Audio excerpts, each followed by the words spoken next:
La manera como los mexicanos nos acercamos a la historia está desprovista de pasión. Es excesivamente repleta de educación básica, estampitas, conmemoraciones, estatuas, números y no, el sabor de la historia no lo puedes pescar. No te puedes crear identidad entre el pasado y el presente.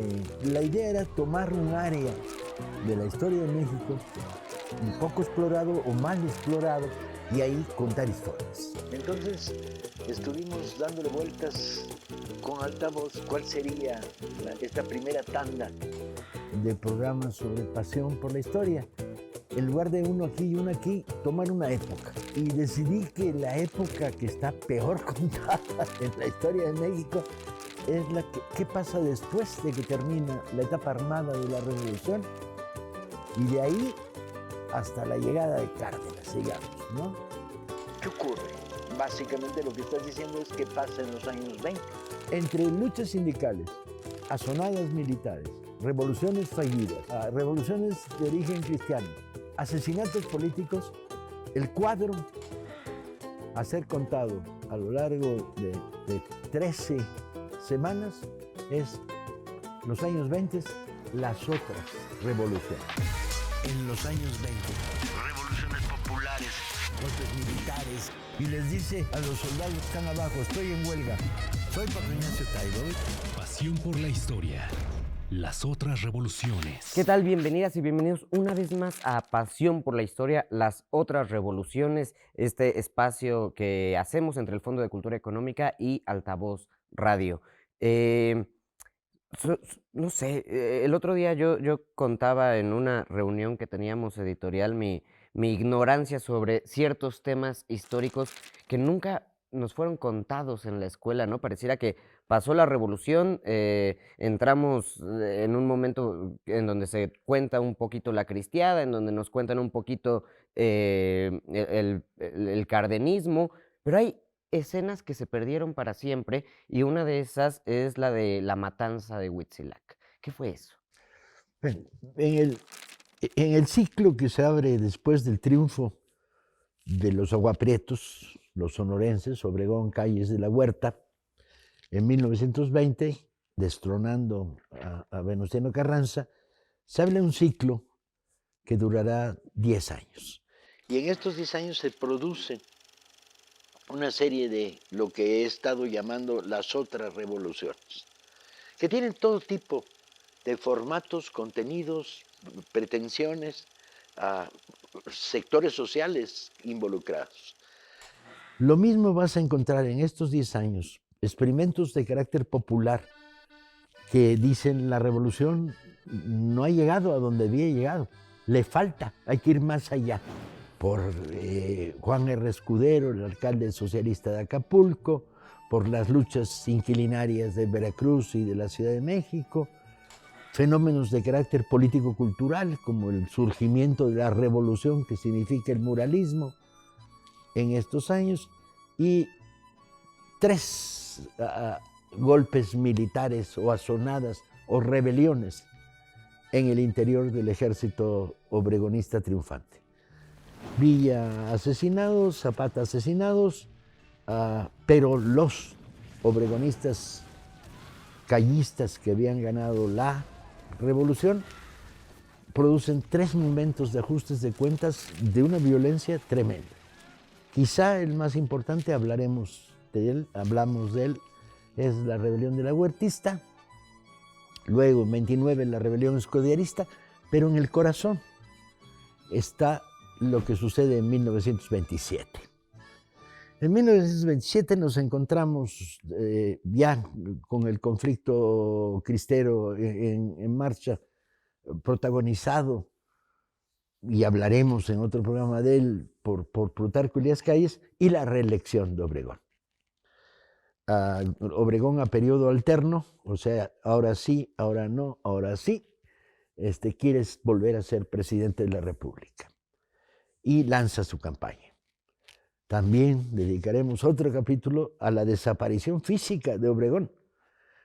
Pero hay algo que ahí se está cocinando en el interior del ejército triunfante, que es una cosa que se dio en llamar partido antirreeleccionista.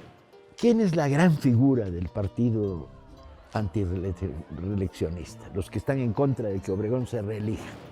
¿Y qué contradicciones tienen con Plutarco Elías Calles, que es el que le está abriendo la puerta a la reelección de Obregón? Y las contradicciones internas que hay ahí. La figura central va a ser protagonista secundario de lo que va a pasar en octubre del 27. Es Vito Alessio Robles, uno de los personajes más interesantes que ha construido la Revolución Mexicana. Originalmente militar porfirista, luego maderista, luego fiel maderista, luego villista a ratos, luego parte del triunfo de Agua Prieta y de los obregonistas, y en esos momentos, después de haber sido director del Demócrata, el mejor periódico que yo creo, periódico nacional que ha tenido la historia de México, siempre muy crítico, siempre muy abierto a la información, punzante, muy buen periodismo en términos de calidad informativa y de no sectarismo. Vito Alessio dirige el antirreeleccionismo. ¿Quiénes son las figuras del antirreeleccionismo? Pues son dos generales del equipo de Obregón, de los que triunfaron en Agua Prieta primero y de los que triunfaron en la rebelión de la Huertista después, o la rebelión contra la candidatura presidencial de la Huerta, que son el general Francisco Serrano y el general Arnulfo R. Gómez. ¿Qué tienen en común estos dos generales que están en contra de que Obregón se reelija? Políticamente son algo muy diferente. Yo diría que no. Vito Alessio es así. Vito Alessio es un demócrata más radical, pero ni Serrano ni Arnulfo R. Gómez. Pero además se produce otro fenómeno, que es, no van en una candidatura común. Hay dos candidatos que se supone están negociando entre sí para que uno de los dos sea el candidato firme contra Obregón. Pero van por separado. Y entonces, ¿qué se está cocinando en el aire? El gobierno está absolutamente convencido, el gobierno de Plutarco Elías Calles, absolutamente convencido de que estos dos generales, juntos, o cada uno por su lado, pero coincidentemente, se van a levantar en armas. Y van a levantar en armas a sus amigos, afiliados, generales divisionarios que coordinan zonas militares. Son personajes con influencia militar. Serrano, en buena medida, ha estado en el centro de la cúpula militar obregonista. Tienen cosas en común, son más agraristas o menos agraristas que Calles, son más anticristeros o menos anticristeros que Calles. No es nada claro. ¿Están dispuestos a levantarse? No lo sabemos. O sea, lo que va a pasar en octubre de 27 se adelanta al intento del golpe militar. Yo creo que sí. Yo creo que evidentemente no van a permitir la imposición de la candidatura de Obregón y van a apelar a lo único que saben hacer, que es levantarse en armas. Así las cosas, Obregón, candidato, o el propio Calles, presidente, deciden provocarlo.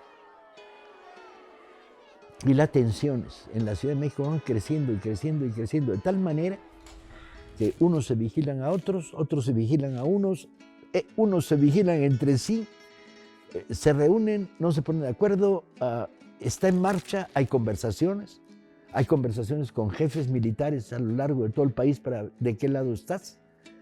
Y a principios de octubre del 27, Serrano recibe la información de que van a ir por él. Y por lo tanto decide iniciar el proceso de alzarse en armas o simplemente trata de huir de una posible detención en la Ciudad de México, se va hacia Morelos, a su rancho La Chicharra, junto con otros 4 generales, coroneles y amigos fieles que lo acompañan en estos momentos. ¿Es el prólogo de un levantamiento militar? Posiblemente. No lo sabremos. Porque lo que sucede es que el 3 de octubre son capturados 13, 14, 15 personas. Se va a salvar uno. Déjame checar la cifra exacta, pero de 14. todas maneras, 14 creo que son los muertos, el 15º es el que se salva. Son esposados de una manera brutal. Incluso hay huellas en los cuerpos de Serrano y sus acompañantes de haberlos amarrado con alambre de púas, sacados a la carretera y en un lugar que ha pasado a la historia de México llamado Huitzilac, son fusilados. Sin juicio militar, sin condena, sin nada. Simplemente orden presidencial para que sean fusilados. Escándalo nacional. ¿Se habían levantado en armas? Sí, no. ¿Cuáles eran las pruebas? ¿Dónde estaba el juicio? ¿Dónde se les podía juzgar por alzamiento militar? Y Arnulfo R. Gómez, con más habilidad que Serrano, se escapa rumbo a la Veracruz. También se supone en la lógica de levantar en armas a generales en el oriente mexicano. Arnulfo R. Gómez ha capturado en Teocelo, en Veracruz, y fusilado, sin causa. De tal manera que en un mes han sido eliminados 5 generales o 6, más algunos casos discutibles de misteriosas desapariciones y pérdidas de mando. El caso más sorprendente es el de Vito Alessio, que no participa, ni sale con Serrano ni se va con Arnulfo, sino que se queda al margen del supuesto alzamiento de los generales. Y tiene un acto de valor verdaderamente enloquecido, que es el velorio de Arnulfo. No pueden, el gobierno no permite que se haga públicamente. No vaya a ser que se reúna el descontento en torno a él, sino que se hace en la casa de Vito Alessio Robles. Vito Alessio Robles en los siguientes años del obregonismo será detenido, encarcelado, defenestrado, el demócrata desaparecerá, etc. Queda en la mancha histórica del asesinato de Huitzilac y de la misteriosa muerte y asesinado, fusilado de Arnulfo R. Gómez, de esta purga de militares. Todavía habría otro momento de alzamiento militar del que hablaremos en otro de los capítulos de estas 2 revoluciones. Pero, al fin y al cabo, lo que se está poniendo sobre la mesa, sobre el tablero político nacional, es una revolución dentro de la revolución sin contenidos claros y que deja una herida abierta. Durante años, el asesinato de Huitzilac será siendo materia de discusión, reflexión, conocimiento, investigaciones, que no tienen mucho que investigar porque obviamente fueron detenidos, sacados al borde de la carretera y fusilados sin juicio y sin causa. Sería material, y yo creo que sería material de divulgación más profunda a través de una película surgida de una novela, que es La sombra del caudillo, de Martín Luis Guzmán. Que curiosamente el libro de Martín no es sobre esto, es sobre esto y algo que había pasado antes. Él mezcla una experiencia que tiene que ver con la rebelión del aguartista y hace de las dos una novela. La película no, está más concentrada en Serrano y Huitzilac. Pero la película va a estar sometida a censuras, ¿verdad? La película y ya el libro. El libro tiene que publicarse en España porque se prohíbe que se publique en México. Y llega clandestinamente para distribuirse en México y es recogida en las ediciones de La sombra del caudillo de Martín Luis Guzmán. Y la película es una película prohibida, por cierto, muy mala, prohibida, que durante años todo el mundo decía, y La sombra del caudillo se puede ver, porque era la constancia práctica del obregonismo, ídolo de los sectores más conservadores que triunfaron en el proceso de la Revolución Mexicana, como asesino. Él y Calles. ¿Pudo haber triunfado la rebelión Serrano-Arnulfo? Sí, pudo haber triunfado. El ejército mexicano de la época era un ejército poco fijado políticamente, ejército de caudillo. Amaro era la otra gran figura después de Obregón y de Calles, pero fidelidades ideológicas. El hecho es que en este proceso que estamos narrando con las otras revoluciones, este país tuvo momentos de oscuridad, de conflicto, de gran conflicto, y a la hora de hacer historia quedan disueltos en una especie de la niebla, que es la niebla de los años 20, que dice, hubo una revolución, terminó en mayo de 1920, luego está el extraño fenómeno del callismo y la cristiada, y luego la zona de sombra, y luego la reaparición de un personaje que vuelve a darle rumbo a la Revolución Mexicana, que es Lázaro Cárdenas. Me parece muy interesante revisar, ¿no?, la figura del ejército. Yo creo que tenemos esta idea de un ejército homogéneo y sumamente presidencialista. ¿Cómo era el ejército en ese momento como para que pudiera existir esa rebelión? ¿Qué era ese ejército? Era un caudillo de caudillos militares que habían ido surgiendo lentamente. Algunos, los de más larga trayectoria, se habían cocinado desde la rebelión maderista. Otros en la guerra entre zapatismo-villismo contra Carranza, que se habían consolidado y que habían sido los triunfantes de la rebelión de la Huertista, que repasamos en otro de estos programas. Generales divisionarios, muchos. Piensen que el ejército mexicano es algo que se va construyendo en la década de los años 1910 a 1920, y que para 1920 es un ejército grande en tamaño y grande en ambiciones.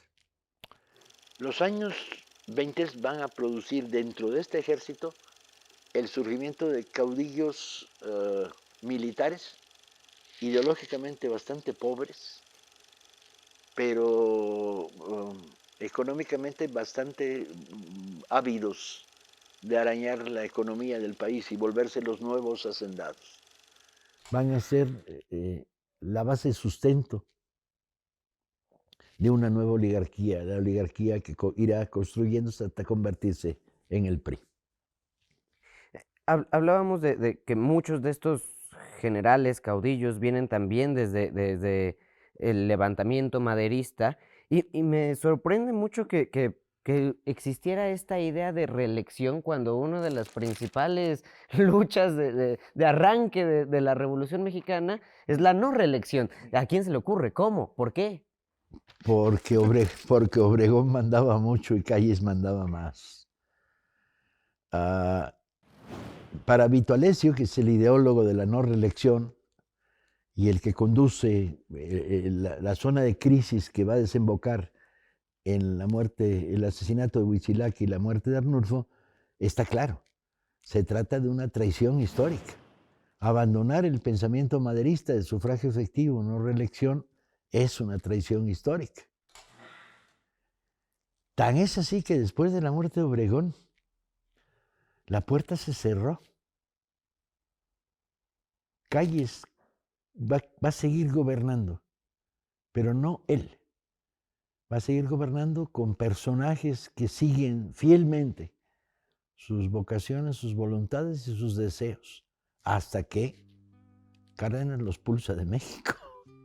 Así como hemos estado recuperando a varios personajes importantes de la historia y que han sido puestos a un lado, ¿no?, que empiezan a reivindicarse, creo que también se nos hizo esta historia de bronce en donde no sé si sería tiempo de poner en perspectiva, para intentar juzgar, para revisar a personajes como Obregón o como Calles, que pues han vuelto, sí, personajes de nuestra historia que están en nombres de calles, en delegaciones, pero no sé si los podemos ver bien. No, yo creo que parte de una revisión de este fenómeno de las otras revoluciones de los 20 es la revisión del tipo de Estado que construyeron Obregón y Calles.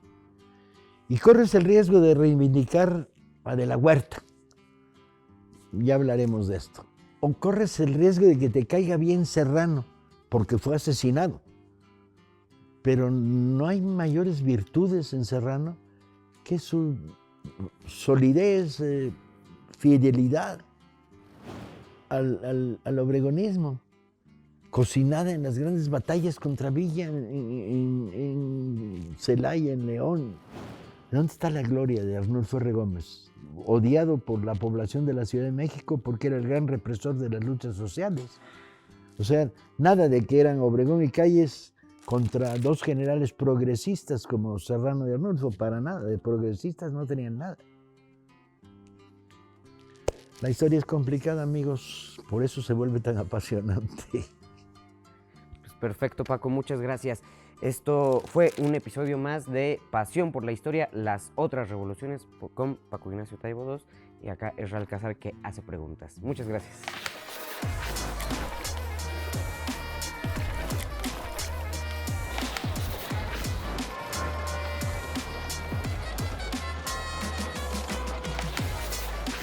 Soy Paco Ignacio Taibo y las otras revoluciones en los años 20.